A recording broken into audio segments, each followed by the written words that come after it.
Good morning, students and friends. Today we are going to go on a community walk with Dr. Condi as she sees power lines. Power lines carry electricity. They are amazing and they power almost everything that we do.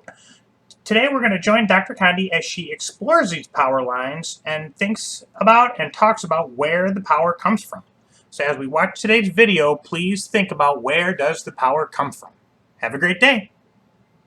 The reason that I bring this up is these wires is what carries the electricity to your houses, to use your computer and your dishwasher and your refrigerator and your electric toothbrush. So anything that is electrical is running through one of these towers.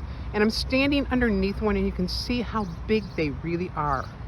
But they also come with a word of caution.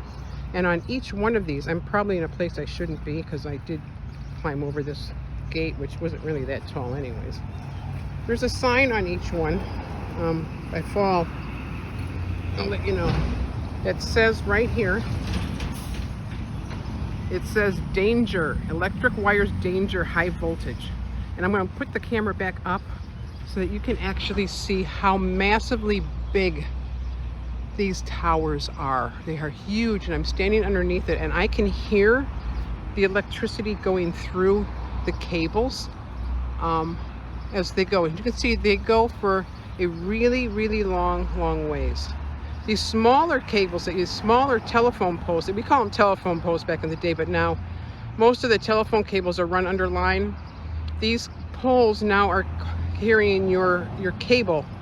I believe Comcast is not underlined yet, AT&T mostly is underlined, but this here is your cable internet that's coming from these lines.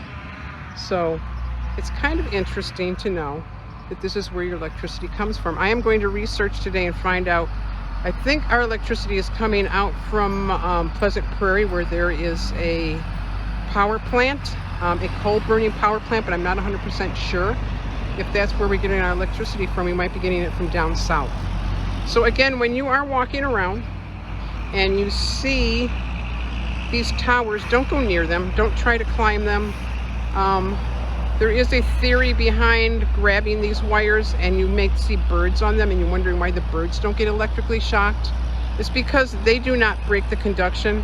When birds land on them, they land on them with two of their feet at the same time. But if they were to pick up one of their feet, one of their claws, they would die instantly and you wouldn't even know it because they would be tossed into dust.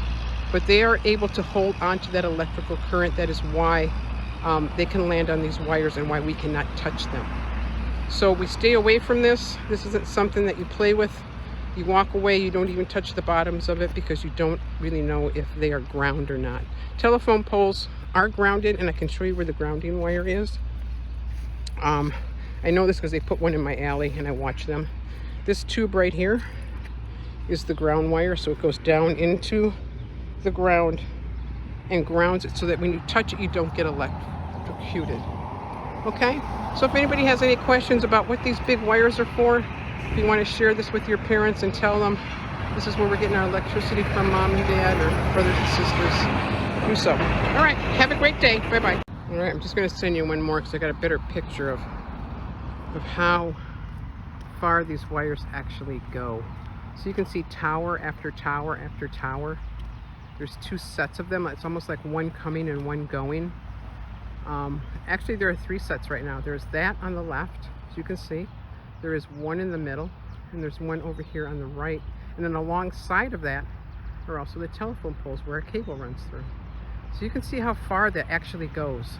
It goes on and on and on and on. And the reason that I'm on here is because there is a bike path, because they donate the land so that people can have a place to walk. And you can't build anything here because of the cables. So it usually turns into really nice prairie grass. As you can see, it's pretty heavily grass here. They did cut it the other day. It was pretty tall. But there's a lot of plants. There's some wild grass here, as you'd see like in a prairie in southern Illinois. Not too much here in the city. And it also looks like it's going to rain. So here's a whole bunch of those poles.